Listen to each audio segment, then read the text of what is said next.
Hello students, welcome to guidance গুরু চ্যানেলে তোমাদের সকলকে স্বাগত। আশা করি তোমরা প্রত্যেকেই ভালো আছো এবং প্রত্যেকেই সুস্থ রয়েছো। এসএসসি এমটিএসের পরীক্ষা যদি তোমরা এখন থেকে প্রিপারেশন নাও তাহলে প্রায় 3 মাস তোমরা হাতে সময় পাবে। তাই তোমাদের জোর কদমে এখন থেকে প্রিপারেশন নিতে হবে। তাই তোমাদের প্রত্যেক দিন সন্ধ্যে 7টায় আমি এসএসসি এমটিএসের যে PYQ ক্লাস করাচ্ছিলাম সেটা কন্টিনিউ করেছি। ঠিক আছে, এবার থেকে প্রত্যেক দিন ক্লাসটা হচ্ছে, আর রাত 8টার সময় আগামীকাল থেকে তোমাদের এসএসসি জিডির ক্লাসটাও হবে। আগামীকাল বলতে কি 18 তারিখ থেকে। ঠিক আছে, 3টে ক্লাস আমরা এসএসসি জিডির এর আগে করেছিলাম, আর তারপর ক্লাসটা কয়েকদিন অফ আছে। 18 তারিখ থেকে 18 জুন থেকে তোমাদের এসএসসি জিডির ক্লাসটা হচ্ছে 8 PM, আর এমটিএসের ক্লাসটা হচ্ছে 7 PM। এটা প্রত্যেক দিন হচ্ছে। মন দিয়ে দুটো ক্লাস দেখবে। যারা তুমি যদি এমটিএসের পরীক্ষা দাও তাও তুমি এসএসসি জিডিরটা আর এমটিএস দুটোই দেখবে, আর যারা জিডির পরীক্ষা দেবে তারা এমটিএস জিডি দুটোই দেখবে। দুটোই তোমাদের কাজে লাগবে। আর যদি তোমরা যদি এমটিএসের আমাদের একটা প্রিভিয়াস ইয়ারের জিকের জন্য বা এমটিএসের এবারের জিকে প্রিপারেশন নেওয়ার জন্য একটা পেড গ্রুপ করেছি। 249 পে করে তোমাকে পেড গ্রুপে জয়েন করতে হবে, যেখানে তোমরা 2023-24 সালের কারেন্ট অ্যাফেয়ার্স পেয়ে যাবে। 2020, 2021, 2022, 23 সালের মানে সলভ PYQ পাবে। সমস্ত PYQ প্রিভিয়াস ইয়ারগুলো বাংলাতে পাবে। স্ট্যাটিক জিকে পাবে এবং ইম্পর্টেন্ট সাজেস্টিভ MCQ পাবে। এত কিছু পাবে 249-এর মধ্যে। তো তোমরা যদি জয়েন করতে চাও আমাদের গ্রুপে জয়েন করে যাও প্রত্যেকে অবশ্যই। চলো আজকের প্রথম প্রশ্নে চলে যাব। নতুন হয়ে থাকলে অবশ্যই আমাদের চ্যানেলে তোমরা সাবস্ক্রাইব করে নাও, এবং টেলিগ্রামে জয়েন না করে থাকলে অবশ্যই প্রত্যেকে আমাদের টেলিগ্রাম চ্যানেল জয়েন করে যাও। কি আছে প্রথম প্রশ্ন, দেখো কোন সালে ভার্সাই চুক্তি স্বাক্ষরিত হয়েছিল? ভার্সাই চুক্তি কবে স্বাক্ষরিত হয়েছিল বলতে হবে। ইম্পর্টেন্ট প্রশ্ন, প্রত্যেক দিনই আমরা দেখছি যে একটা চুক্তি থেকে কিন্তু প্রশ্ন আসছে। তো ভার্সাই চুক্তি কবে হয়েছিল? দেখো ভার্সাই চুক্তিটা হয়েছিল যে 1914-15 সালে যে প্রথম বিশ্বযুদ্ধ শুরু হয়েছিল, তো সেই প্রথম বিশ্বযুদ্ধ ভার্সাই চুক্তির মাধ্যমে প্রথম বিশ্বযুদ্ধের সমাপ্তি ঘটছে। তাহলে এটা হয়েছিল কত সাল? এখান থেকেই বুঝতে পারবে যে 1919 সালে ভার্সাই চুক্তি স্বাক্ষরিত হয়েছিল। জার্মানি এবং মিত্রশক্তি দেশগুলোর মধ্যে এই চুক্তি স্বাক্ষরিত হয়েছিল ভার্সাইতে। জায়গাটার নাম হচ্ছে ভার্সাই। নেক্সট প্রশ্নে চলে যাব আমরা। দ্বিতীয় প্রশ্ন দেখো। ক্লাস ভালো লাগলে প্রত্যেকে লাইক করবে, তোমার বন্ধুদের সাথে বেশি বেশি করে শেয়ার করবে। যেগুলোর ডিটেলস প্রয়োজন আমি অবশ্যই সেগুলোর ডিটেলস বলে দেবো, এবং কী ধরনের রিলেটেড প্রশ্ন পরীক্ষায় আসতে পারে সেগুলোও বলে দেবো। অর্থনীতির প্রেক্ষাপটে ইউএনডিপি কিসের জন্য দাঁড়ায়? অর্থাৎ ইউএনডিপির পুরো নামটা কি বলতে হবে। দেখো এই ধরনের পরীক্ষা তোমরা প্রশ্ন পেতেই পারো, যেগুলো বাংলাতে ট্রান্সলেট করা থাকবে। ইউএনডিপির পুরো নাম হচ্ছে ইউনাইটেড নেশন ডেভেলপমেন্ট প্রোগ্রাম, এটা আমরা জানি। কিন্তু যখন বাংলাতে তোমরা ট্রান্সলেট করা থাকবে, অনেকেই হয়তো বুঝতে অসুবিধে হতে পারে, তখন তোমরা কি করবে, ইংলিশটা একটু দেখে নিও। ঠিক আছে, চলো। তো কি বলছে, আমরা কি জানলাম যে ইউএনডিপির পুরো নাম হচ্ছে ইউনাইটেড নেশন ডেভেলপমেন্ট প্রোগ্রাম। তাহলে এর বাংলা কি হবে? জাতিসংঘ উন্নয়ন কর্মসূচি। জাতিসংঘ উন্নয়ন কর্মসূচি বা UNDP, United Nation Development Programme. চলো, এর এখন ব্যাপার হচ্ছে যে এর পুরো নামটা আমাদের বার করতে হবে। বার করেছি। এখন হচ্ছে যে কত সালে তাহলে প্রতিষ্ঠা হয়েছিল, এটাও পরীক্ষায় আসে অনেক সময়। এটা প্রতিষ্ঠা হয়েছিল 1965 সালে, আর এর হেডকোয়ার্টার অনেক সময় পরীক্ষায় আসে নিউ ইয়র্কে এর হেডকোয়ার্টার অবস্থিত। এই তিনটে জিনিস, পুরো নাম, প্রতিষ্ঠা আর হেডকোয়ার্টার, তিনটে জিনিস মনে রাখলেই কাজে দেবে, এর বাইরে প্রশ্ন থাকবে না। এরপর হচ্ছে পোস্ট অফিস 3 অভিনীত নাটকটির নাম কি? ও পোস্ট অফিস বা 3 অভিনীত নাটকটির নাম কি? পোস্ট অফিস বললে অবশ্যই বুঝতে তোমাদের অসুবিধা হতে পারে, কিন্তু যখনই শুনবে যে ডাকঘর যে নাটকটি, সেটা কে লিখেছিলেন? বিশ্বকবি রবীন্দ্রনাথ ঠাকুর লিখেছিলেন ডাকঘর নাটকটি, যেটা সেই অমল দয়ালা পড়েছো তো ছোটবেলায়। অমল দয়ালার যে গল্প, সেটাই ছিল এই ডাকঘর ছোট গল্প। ডাকঘর এটা হচ্ছে একটা নাটক, 7-8 জন চরিত্র ছিল নাটক। আর রবীন্দ্রনাথ ঠাকুরের একটা ছোট গল্প আছে পোস্ট অফিস, এটা তো হলো পোস্ট অফিস, ওটা হচ্ছে পোস্ট মাস্টার। ওটাও পরীক্ষায় আসে, পোস্ট মাস্টারটা কে লিখেছেন ছোট গল্পটা, ওটাও হচ্ছে রবীন্দ্রনাথ ঠাকুর। নেক্সট আমরা চলে যাব, দেখো 4 নাম্বার। আরবিআই বা ভারতীয় রিজার্ভ ব্যাংক এর কেন্দ্রীয় পরিচালনা পর্ষদ ড্যাশ বছরের জন্য নিযুক্ত বা মনোনীত? আরবিআইয়ের যে কেন্দ্রীয় পরিচালনা পর্ষদটা থাকে, সেটা কত বছরের জন্য নিয়োগ করা হয়? সেই কেন্দ্রীয় পরিচালনা পর্ষদকে 4 বছরের জন্য নিয়োগ করা হয়। 4 বছরের জন্য নিয়োগ করা হয়। ঠিক আছে, 4 বছরের জন্য। চলো তাহলে option 4 is the correct answer. এখন আমরা আরবিআই সম্পর্কে জেনে নাও ডিটেলস। আরবিআই থেকে যত রকমের প্রশ্ন আসতে পারে বলে দিচ্ছি। দেখো, আরবিআই প্রতিষ্ঠা হয়েছিল 1935 সালে। আরবিআই এর ন্যাশনালাইজেশন বা জাতীয়করণ করা হয়েছিল 1949 সালে। আরবিআই এর প্রথম যদি গভর্নর জেনারেল বলা হয় তাহলে হবে অসবর্ন স্মিথ। কে আরবিআই এর প্রথম governor general? Osborne Smith. RBI এর যদি প্রথম ভারতীয় গভর্নর জেনারেল বলা হয় তখন হবে seed. Deshmukh. Seed. Deshmukh. RBI এর বর্তমান গভর্নর জেনারেল যদি বলা হয় তখন কি হবে? শক্তিকান্ত দাস। লাস্ট পর্যন্ত মন দিয়ে দেখবে, লাস্টে একটা প্রশ্ন আছে যে প্রশ্নের উত্তর তোমাদের প্রত্যেককে কমেন্ট বক্সে জানাতে হবে। ঠিক আছে, তো মন দিয়ে লাস্ট পর্যন্ত দেখতে থাকো। তো এই ডিটেলসেই প্রশ্ন থাকবে, আরবিআই থেকে থাকলে এর বাইরে থাকবে না। 5 নম্বর হচ্ছে কোন ব্রিটিশ আইন অনুসারে ভারতীয় প্রতিনিধিরা প্রথমবারের মতো ভারতীয় আইন পরিষদে নির্বাচনের জন্য আসন বরাদ্দ করেছিল? দেখো, ভারত দেশ আমাদের নিজের দেশ, কিন্তু সেই দেশের যে আইন পরিষদ, অর্থাৎ সেখানের যে সেন্ট্রাল আইন পরিষদ বলো বা কেন্দ্রীয় আইন পরিষদ বা তখনের যে প্রভিন্সিয়াল বা রাজ্য আইন পরিষদ ছিল, সেখানে কিন্তু ভারতীয় সদস্যরাই সেখানে প্রতিনিধিত্ব করতে পারতো না। কিন্তু কোন আইন দ্বারা প্রথম ভারতীয় সদস্যরা সেখানে প্রতিনিধিত্ব করতে পারলো? সেটা হচ্ছে 1892 সালের ইন্ডিয়ান কাউন্সিল অ্যাক্ট। 1892 সালের যে ইন্ডিয়ান কাউন্সিল অ্যাক্ট, সেই অ্যাক্ট অনুযায়ী ভারতীয়রা প্রথম সেই আইন পরিষদের নির্বাচনের জন্য প্রতিনিধিত্ব সেখানে করতে পারবে। ঠিক আছে, এটা গুরুত্বপূর্ণ একটা ডেট, মনে রাখবে। 6 দেখো, পুনম যাদব কোন খেলার জন্য 2019 অর্জুন পুরস্কার জিতেছিলেন? 2019 সালের অর্জুন পুরস্কার এখন আর ইম্পর্টেন্ট নয়, এবারের যে অর্জুন পুরস্কার যারা পাবে তারা কিন্তু ইম্পর্টেন্ট। তা আমি কারেন্ট অ্যাফেয়ার্সটা তোমাদের করিয়ে দেবো অবশ্যই, স্পোর্টস কারেন্ট অ্যাফেয়ার্স অবশ্যই আমি তোমাদের করাবো। চলো, কারেক্ট আনসার কী হবে? তিনি ক্রিকেট খেলার সঙ্গে যুক্ত, তিনি হচ্ছেন পুনম যাদব, অর্জুন পুরস্কার পেয়েছেন। এখন আচ্ছা, এটাকে ভুল বললাম আমি, পুনম যাদবটা একটু ওয়েট করো, আমাকে এটা দেখতে হবে। পুনম যাদব নামটা আমার ঠিক মনে পড়ছে না, দেখতে হবে।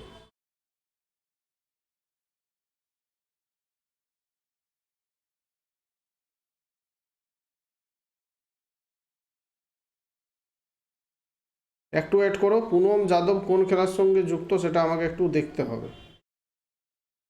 ঠিক আছে,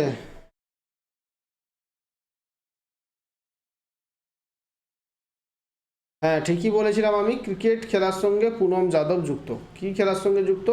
ক্রিকেট খেলার সঙ্গে পুনম যাদব যুক্ত, ক্রিকেট খেলার সঙ্গে। চলো, cricket is the correct answer. 2019 সালে তিনি অর্জুন পুরস্কার পেয়েছিলেন। এখন প্রশ্ন হচ্ছে কয়েকজন গুরুত্বপূর্ণ ক্রিকেটারের নাম লিখে রাখো, মহিলা ক্রিকেটার, ফিমেল ক্রিকেটার। এক হচ্ছে স্মৃতি মন্ধানা, অতি গুরুত্বপূর্ণ একটা নাম লিখে রাখবে। তারপর হচ্ছে হরমনপ্রীত কর, হরমনপ্রীত কর নামটা লিখে রাখবে। তারপর হচ্ছে মিথালি রাজ, এই নামটাও লিখে রাখবে। ঝুলন গোস্বামী, এগুলোর মধ্যেই পরীক্ষায় আসবে কিন্তু। ঝুলন গোস্বামী, অঞ্জুম চোপড়া, তারপর হচ্ছে দীপ্তি শর্মা, এই নামগুলো লিখে রাখবে। শিখা পান্ডে। ঠিক আছে, এখান থেকে কিন্তু প্রশ্ন আসতে পারে তোমাদের। এগুলো হচ্ছে ইম্পর্টেন্ট গুরুত্বপূর্ণ কয়েকটি নাম ভারতীয় মহিলা ক্রিকেটের, যদি আসে তো এখান থেকে প্রশ্ন চলে আসতে পারে। নেক্সট দেখবো আমরা কি আছে, দেখো পুরো 7 নম্বর প্রশ্ন। দেখো, ধানগাড়ি গাজা একটি নৃত্যশৈলী যা মূলত ড্যাশের সাথে সম্পর্কিত। ধানগাড়ি গাজা এটা হচ্ছে একটা ডান্স স্টাইল, ফক ডান্স স্টাইল। এটা কিসের সঙ্গে বা কোন রাজ্যের সঙ্গে সম্পর্কিত? ধানগাড়ি গাজা। ধানগাড়ি গাজা হচ্ছে মহারাষ্ট্রের একটা folk dance. Maharashtra is the correct answer. চলো, এখন ব্যাপার হচ্ছে মহারাষ্ট্রের কয়েকটা ফক ডান্সের নাম আমরা জেনে রাখি। যেমন এক হচ্ছে কোলি ডান্স। কি নাম? কোলি ডান্স। লিখে রাখবে প্রত্যেকেই, লিখলে কিন্তু তোমরা যদিও তোমাদের খাতাতে নোট করে লেখা আছে, আবার লিখে নাও, কারণ এগুলো একবার লিখে রাখলে কিন্তু মনে থাকবে। তারপর হচ্ছে লাভানি, কোলি হলো, এরপর হচ্ছে লাভানি, তারপরে বলবো প্রভাদাস, তারপর হচ্ছে প্রভাদাস, তারপর হচ্ছে তামাশা। এগুলো থেকেই প্রশ্ন আসে, এর বাইরে কিন্তু প্রশ্ন আসবে না। তামাশা, তারপর হচ্ছে লেজিম, তারপর হচ্ছে ডিন্ডি, এই যে ডিন্ডি, ডিন্ডি হলো, এরপর হচ্ছে লেজিম, লেজিম, লেজিম, ডিন্ডি, তারপর হচ্ছে গন্ধল, এবং যেটা প্রশ্নে এসেছিল ধানগাড়ি গাজা। তো এই নামগুলো লিখে রাখো, এগুলো কিন্তু মহারাষ্ট্র থেকে আসতে পারে। নেক্সট দেখবো, ভালারি হলো ড্যাশের একটি জনপ্রিয় লোকসঙ্গীত। হচ্ছে লোকসঙ্গীত মানে কি, আমরা ফক ডান্স পড়লাম, এটা হচ্ছে ফক সং, লোকসঙ্গীত যা কৃষকরা তাদের খেতে কাজ করার সময় গাওয়া হয়। কৃষকরা তাদের খেতে কাজ করার সময় গান গায়। এই ভালারি হচ্ছে মহারাষ্ট্রের একটা ফক সঙ্গীতের নাম। Maharashtra is the correct answer. চলো মহারাষ্ট্রের ফক ডান্স আমরা দেখলাম, ফক সং কয়েকটা দেখে নিই। মহারাষ্ট্রের ফক সং যেমন হচ্ছে লাভানি ডান্স এবং সং দুটোই, ঠিক আছে। তারপর হচ্ছে পবাদা ফক সং। তারপর হচ্ছে তামাশা, এই তামাশাটাও হচ্ছে ডান্সের ক্ষেত্রেও তামাশা হবে, আর যদি সঙ্গের ক্ষেত্রে বলে তখনও কিন্তু এটা হবে। এই তিনটে লিখে রাখবে, এই তিনটাই ইম্পর্টেন্ট। নয় দেখো, আগস্ট 2020 পর্যন্ত নিচের মধ্যে কে ভারতের অর্থ মন্ত্রণালয়ের প্রধান অর্থনৈতিক উপদেষ্টা ছিলেন? তো আগস্ট 2020 পর্যন্ত কে ছিলেন সেটা ইম্পর্টেন্ট নয়, ইম্পর্টেন্ট হচ্ছে এখন বর্তমানে কে আছেন। তো তা উত্তরটা জেনে নাও। তখন ছিলেন কৃষ্ণমূর্তি ভি সুব্রমণিয়াম। এখন যদি বলা হয় যে ভারতের চিফ ইকোনমিক অ্যাডভাইসার কে আছেন, তখন কি হবে? ভি অনন্ত নাগেশ্বরম। ভি লিখে রাখো নামটা প্রত্যেকে, ভি অনন্ত নাগেশ্বরম। ভি অনন্ত নাগেশ্বরম হচ্ছেন বর্তমানে ভারতের অর্থমন্ত্রকের চিফ ফিনান্স অ্যাডভাইসার। 10 দেখো, সম্রাট অশোক এর পরে বৌদ্ধ ধর্ম গ্রহণ করেছিলেন। এর পরে বলতে কি ড্যাশ এর পরে, কিসের পর, কোন ঘটনার পর সম্রাট অশোক বৌদ্ধ ধর্ম গ্রহণ করেছিলেন? কোন ঘটনার পর? দেখো সম্রাট অশোক, আগে কিন্তু সম্রাট অশোককে চণ্ডাশোক বলা হতো। প্রথমেই তিনি সিংহাসনে বসার পরেই তিনি আগ্রাসন নীতিতে সাম্রাজ্য দখলের লড়াই শুরু করেছিলেন। কিন্তু যখন তিনি কলিঙ্গ যুদ্ধ হচ্ছে, আর কলিঙ্গ যুদ্ধে ভয়াবহ ক্ষয়ক্ষতির পর চণ্ডাশোক থেকে ধর্মাশোকে পরিণত হচ্ছেন এবং তিনি কি হচ্ছে বৌদ্ধ ধর্মে দীক্ষা নিচ্ছেন। তাহলে কলিঙ্গ যুদ্ধ কবে হয়েছিল? 261 BC, 261 খ্রিস্টপূর্বাব্দে হয়েছিল কলিঙ্গ যুদ্ধ। তারপরেই সম্রাট অশোক চেঞ্জ হয়ে যাচ্ছে। সম্রাট অশোক সিংহাসনে বসছিল কবে? 268 BC। কলিঙ্গ যুদ্ধ হচ্ছে 261 BC। সম্রাট অশোক কতদিন সিংহাসনে ছিল? 232 BC পর্যন্ত সিংহাসনে ছিল, ঠিক আছে। সম্রাট অশোকের রাজধানী কোথায় ছিল? মগধের সম্রাট ছিল, মগধের মৌর্য বংশের রাজধানী ছিল পাটলিপুত্র, ঠিক আছে। 71-72 বছর বয়সে সম্রাট অশোক মারা যাচ্ছে। চলো নেক্সট দেখবো আমরা 11 নম্বর প্রশ্ন কি আছে। গম্ভীরা, ঢালি এবং যাত্রা কোন রাজ্যের বিখ্যাত নৃত্যশৈলী? এটা আশা করি বলতে হবে না তোমাদের। গম্ভীরা, ঢালি এবং যাত্রা কোন রাজ্যের নৃত্যশৈলী? এটা আশা করি বলতে হবে না, এটা তোমরা কমেন্টে জানাবে। আর লাস্টে আরেকটা প্রশ্ন দেবো, যে প্রশ্নটার উত্তর কমেন্টে জানাবে। এটা আশা করি বলতে হবে না, প্রত্যেকে জানো গম্ভীরা, ঢালি এবং যাত্রা কোন রাজ্যের বিখ্যাত নৃত্যশৈলী। তোমরা প্রত্যেকে কমেন্ট করে দেবে উত্তরটা। নেক্সট দেখো, হারপেটালজি কি নিয়ে কাজ করে? হারপেটালজি কি নিয়ে কাজ করে? চলো, হারপেটালজি কি নিয়ে কাজ করে? দেখো এখানে যে মাছের অধ্যয়ন আছে না, এই মাছের অধ্যয়নকে কি বলা হয় জানো? ইকথিওলজি। কি বলা হয়? মাছের অধ্যয়নকে ইকথিওলজি। মাছের অধ্যয়নকে বলা হয় ইকথিওলজি। এখন বলছে পোকামাকড়ের অধ্যয়নকে কি বলা হয় জানো? পোকামাকড়ের অধ্যয়নকে বলা হচ্ছে অ্যান্টোমোলজি। কি বলা হয়? অ্যান্টোমোলজি, ঠিক আছে। আর পাখির অধ্যয়নকে বলা হয় অর্নিথোলজি হচ্ছে পাখির অধ্যয়ন। তাহলে উত্তর কি হয়ে যাবে? হারপেটালজি হচ্ছে সরীসৃপ এবং উভচরের যে অধ্যয়ন, সেটাকে বলবো আমরা হারপেটালজি। নেক্সট দেখবো আমরা 13 নম্বর প্রশ্ন কি আছে। পৃথিবীর একমাত্র সমুদ্রের নাম বলো যার কোনো স্থল সীমানা নেই। দেখো সমস্ত সমুদ্র, সাগর, মহাসাগর সবারই কি আছে? স্থল সীমানা অবশ্যই সবার থাকবে, কিন্তু সার্গাস সাগর এমন একটা সাগর বা এমন একটা সমুদ্র যার কোনো স্থল সীমানা নেই। অর্থাৎ বিভিন্ন মহাসাগরের কয়েকটা মহাসাগরের মাঝে একটা সাগর অবস্থিত, সেটাকে আমরা বলবো সার্গাস সাগর। এটার কোনো স্থল সীমানা নেই, চারদিকে জলসীমাই আছে। 14 নম্বর, নিম্নলিখিত উপাদানগুলির মধ্যে কোনটি জল বিশুদ্ধ করতে ব্যবহার করা যেতে পারে? জলকে বিশুদ্ধ করতে ব্যবহার করা হয় কি? ক্লোরিনের সংকেত কি? Cl। নেক্সট দেখবো 15 আমরা, নিচের কোনটি রাজস্থানের বৃহত্তম পশ্চিম প্রবাহিত নদী? রাজস্থানের বৃহত্তম পশ্চিম প্রবাহিত নদীর নাম হচ্ছে কোনটা বলতে হবে। কোন জায়গাটা রাজস্থান? এই জায়গাটা মোটামুটি হচ্ছে রাজস্থান, এই দিকটা হচ্ছে গুজরাট। পশ্চিম দিক বলতে পাকিস্তানের দিকে প্রবাহিত হয়েছে, থর মরুভূমির দিকে প্রবাহিত হয়েছে। কোন নদীটা? লুনি নদী। লুনি নদী হচ্ছে ভারতের দীর্ঘতম অন্তর্বাহিনী নদী, অর্থাৎ থর মরুভূমিতে গিয়ে লুনি নদী বিলীন হয়ে গেছে। এটাই হচ্ছে রাজস্থানের বৃহত্তম পশ্চিম বাহিনী নদী। আর বাকি যেগুলো আছে নদীগুলো, সেগুলো হচ্ছে কিন্তু এখানে সবই এই দিকে মানে দক্ষিণ বাহিনী বা পূর্ব বাহিনী। আর এমনিতে যদি বলা হয় যে পাকিস্তানের দীর্ঘতম নদী যদি বলা হয় তাহলে চম্বল হবে। বারবার আমি পাকিস্তান বলছি কেন, সরি, এটা হচ্ছে রাজস্থান, সরি, রাজস্থান। ঠিক আছে, এমনিতে যদি রাজস্থানের দীর্ঘতম নদী বলা হয় তখন হবে কিন্তু রাজস্থানের দীর্ঘতম নদী চম্বল নদী হচ্ছে রাজস্থানের দীর্ঘতম নদী, এটা হচ্ছে 1024 কিলোমিটার। আর তারপর যে গুজরাটের নদী আছে সাবরমতী নদী, সেটাও রাজস্থানের মধ্যে প্রবাহিত হয়েছে। মাহি নদী রাজস্থানে প্রবাহিত হয়েছে, ঘাগ্গার রাজস্থানে প্রবাহিত হয়েছে, লুনি হচ্ছে রাজস্থানের নদী, বানাস হচ্ছে রাজস্থানের নদী। তো সবচেয়ে দীর্ঘতম হচ্ছে চম্বল। নেক্সট দেখবো আমরা 16, ভারতীয় সংবিধানের 61 অনুচ্ছেদ কি নিয়ে আলোচনা করে? 61তম অনুচ্ছেদ, আর্টিকেল 61। আর্টিকেল 61 কি নিয়ে আলোচনা করে? আর্টিকেল 61 আলোচনা করে রাষ্ট্রপতির impeachment of president. Article 61 of the Constitution of India prescribes the procedure of impeachment of the president. মানে প্রেসিডেন্টকে কিভাবে ইমপিচ করা যাবে তার প্রসিডিওর সেখানে বলা আছে। মানে কিভাবে তার পদ থেকে সরানো যাবে তার প্রসিডিওর। কীরকম প্রসিডিওর? অর্থাৎ আইনসভায়, লোকসভা, রাজ্যসভার যে টোটাল সদস্য থাকবে সেই টোটাল সদস্যই যদি 2/3, 3/2 যদি সমর্থন দেয়, যে রাষ্ট্রপতিকে সেই পদ থেকে সরানোর জন্য সমর্থন দেয়, তখনই কিন্তু ইমপিচমেন্টের মাধ্যমে সরানো সম্ভব। এটা আর্টিকেল 61-এ বলা আছে। 17, নিচের কোন অ্যাসিড পাকস্থলিতে উপস্থিত গ্যাস্ট্রিক গ্রন্থি দ্বারা নিঃসৃত হয়? আমাদের পাকস্থলিতে গ্যাস্ট্রিক গ্রন্থি আছে, যে গ্যাস্ট্রিক গ্রন্থি থেকে সবসময় কিন্তু অ্যাসিড নিঃসৃত হতে থাকে। আমরা যদি টাইম খাবার খাই কিন্তু সেই অ্যাসিডটা তাহলে কাজে লাগে। আর যদি আমরা টাইম খাবার না খাই, পেট যদি খালি থাকলেও কিন্তু সেখান থেকে অ্যাসিড নির্গত হতে থাকে।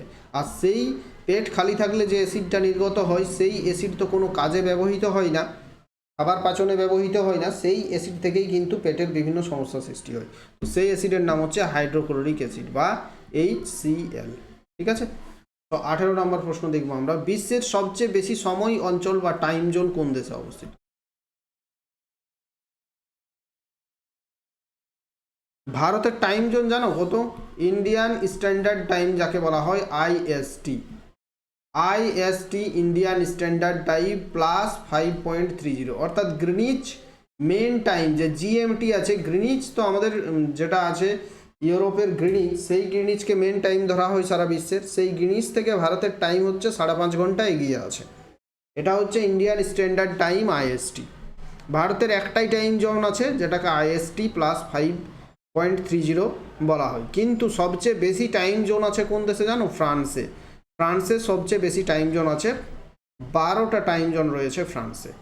19 নম্বর প্রশ্ন দেখবো আমরা, 22 জুলাই 2020 মুম্বাই কাস্টমসের ডেপুটি কমিশনার 2020-23 সময়ের জন্য BRICS chamber of commerce and ইন্ডাস্ট্রির CCI তরুণদের নেতাদের স্টিয়ারিং কমিটির সম্মানসূচক উপদেষ্টা হিসেবে নিযুক্ত হন।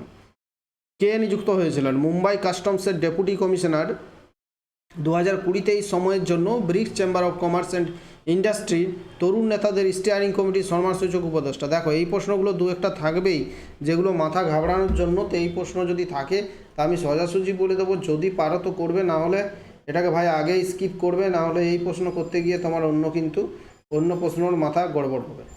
তোমার এই প্রশ্ন উত্তর না পারলে চিন্তার কিছু কারণ নেই। 100টার মধ্যে 100টা স্টুডেন্টের মধ্যে 99.9% স্টুডেন্ট কিন্তু এই প্রশ্নের উত্তর করতে পারবে না। আর করতে পারলেও পড়ার জন্য পরীক্ষার হলে টাইম কম, তাই পড়ার সময় থাকে না। এটার উত্তর ছিল সাহিল সেট। এটা আর ইম্পর্টেন্ট নয়, ঠিক আছে, এখন আর ইম্পর্টেন্ট নয়, এটা পুরনো কারেন্ট অ্যাফেয়ার্স ছিল। দেখো টিবি টিকাকে আবিষ্কার করেন। টিবি বলতে কি? টিবি মানে হচ্ছে টিউবারকুলোসিসের একটাই টিকা। আমাদের যেমন এই যে কোভিডের যেমন হাজার রকমের টিকা বের হলো, আর কত রকমের টিকা বেরিয়েছে সেটা তোমরা জানোই। কেউ কোভিশিল্ড লাগিয়েছে, কেউ কোভ্যাক্সিন লাগিয়েছে। তো এখন আমরা পরে কোভিশিল্ড লাগানোর পরে জানতে পারছি নাকি এই ভ্যাকসিন লাগালে আমাদের ভবিষ্যতে হার্ট অ্যাটাক হতে পারে, বিভিন্ন রকমের সমস্যা হতে পারে। তো তখন আমরা তাড়াহুড়ো করে লাগিয়েছি। আর সবচেয়ে দায়িত্ব যেটা ছিল সেই সময় সরকারকে জানানো উচিত ছিল যে মানুষকে যে এটা এই ভ্যাকসিনটা নিলে ভবিষ্যতে অসুবিধা হতে পারে। তো আমরা কিছুই জানতাম না, নিয়েছি, ঠিক আছে। তো কিন্তু এই টিবির জন্য একটাই ভ্যাকসিন মনে রাখবে, সেটা হচ্ছে বিসিজি ভ্যাকসিন। এর জন্য অন্য আর কোনো ভ্যাকসিন নেই। এই বিসিজি ভ্যাকসিন আবিষ্কার করেছিলেন দুজন বৈজ্ঞানিক, যারা হচ্ছেন লে ক্যালমেট এবং কেমিল গুয়েরিন। নাম কি? লে ক্যালমেট এবং গুয়েরিন। 1921 সালে আবিষ্কার হয়েছিল বিসিজি ভ্যাকসিনের। টিবির জন্য ব্যবহৃত হয় বিসিজি ভ্যাকসিন। 21 দেখো, ভারতের সংবিধানের কোন অংশে অর্থ, সম্পত্তি, চুক্তি এবং সুট সম্পর্কে বলা হয়েছে? ভারতীয় সংবিধানের কতগুলো অংশ আছে জানো? চলো এটাও কমেন্ট করে দেবে উত্তর। ভারতীয় সংবিধানের কতগুলো অংশ আছে? কোন অংশে বলা হয়েছে অর্থ, সম্পত্তি, চুক্তি এবং সুট সম্পর্কে? আর্টিকেল পার্ট 12 বা অংশ 12, পার্ট 12-এ বলা হয়েছে ভারতের যে taxation system, definition of various ফান্ডের সিস্টেম, যে ভারতের বিভিন্ন রকমের ফান্ড, বিভিন্ন রকমের ট্যাক্স, বিভিন্ন রকমের প্রপার্টির, এগুলো সম্পর্কে পার্ট 12-এ বলা হয়েছে, অর্থ, সম্পত্তি, চুক্তি এবং সুট সম্পর্কে। চলো 22 দেখো, যে দেশের সবচেয়ে বেশি এএফসি এশিয়ান কাপ শিরোপা আছে তার নাম বলুন। এএফসি বলতে কি? Asian football confederation. Asian football confederation সবচেয়ে বেশিবার জিতেছে কারা? জাপান। সবচেয়ে বেশিবার জিতেছে Japan. Option 3 is the correct answer. চলো, এএফসি প্রতিষ্ঠা হয়েছিল কত সালে? পরীক্ষায় প্রশ্ন থাকতে পারে। 1954 সালে প্রতিষ্ঠা হয়েছিল। কোথায় প্রতিষ্ঠা হলো? ম্যানিলা, ফিলিপিন্সের ম্যানিলা শহরে প্রতিষ্ঠা হলো। আর এখন যদি বলা হয় হেডকোয়ার্টার কোথায় অবস্থিত? মালয়েশিয়ার কুয়ালালামপুরে হেডকোয়ার্টার অবস্থিত। 23 নম্বর প্রশ্নে যাব আমরা। মহারাষ্ট্রের প্রথম মহিলা নির্বাচন কমিশনার কে ছিলেন? এটা দরকার নেই, প্রশ্নটা আমি আশা করছি যে আসবে না।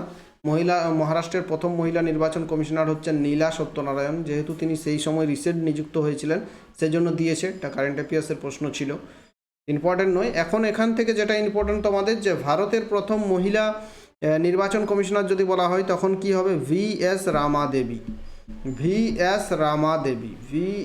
রামাদেবী ভারতের প্রথম মহিলা নির্বাচন কমিশনার। তিনি কত সালে নিযুক্ত হয়েছিলেন? 1990 সালে ভারতের ইলেকশন কমিশনার নিযুক্ত হয়েছিলেন। ঠিক আছে, এর পরবর্তী প্রশ্ন দেখব। ভারতের বর্তমান ইলেকশন কমিশনারের নাম জানো তোমরা? বর্তমান ইলেকশন কমিশনার হচ্ছেন রাজীব কুমার। 24 হচ্ছে 1903 সালে দক্ষিণ আফ্রিকায় মহাত্মা গান্ধী কোন সংবাদপত্র প্রতিষ্ঠা করেছেন? দক্ষিণ আফ্রিকায় মহাত্মা গান্ধী 3টে সংবাদপত্র প্রতিষ্ঠা করেছিলেন। 3টে সংবাদপত্র প্রতিষ্ঠা হয়েছিল, তার মধ্যে এক হচ্ছে ইন্ডিয়ান ওপিনিয়ন, তারপর হচ্ছে নবজীবন, তারপর হচ্ছে ন্যাশনাল হেরাল্ড। এগুলো তিনি দক্ষিণ আফ্রিকায় প্রকাশিত করেছিলেন। এখানে সাল বলে দিয়েছে 1903 সালে তিনি প্রকাশিত করেছিলেন ইন্ডিয়ান ওপিনিয়ন। 1903 সালে তিনি প্রকাশিত করেছিলেন ইন্ডিয়ান ওপিনিয়ন। তো দেখো, বাংলাতে ট্রান্সলেট করার সময় ইন্ডিয়ান ওপিনিয়নটা কি হয়ে গেছে এখানে? ভারতীয় মতামত। তো এই ধরনের থাকলে কিন্তু ট্রান্সলেট যদি পরীক্ষার সময় হয়ে যায় তাহলে তোমাকে নিজেকে বুঝে নিতে হবে। বোঝা গেছে? আর গান্ধীজি 1915 সালে ফিরে আসেন। কোথা থেকে ফিরে আসেন? দক্ষিণ আফ্রিকা থেকে ভারতে ফিরে আসেন। যে দিনটাতে তিনি ফিরে আসেন সেই দিনটাকে প্রবাসী ভারতীয় দিবস হিসেবে পালন করা হয়।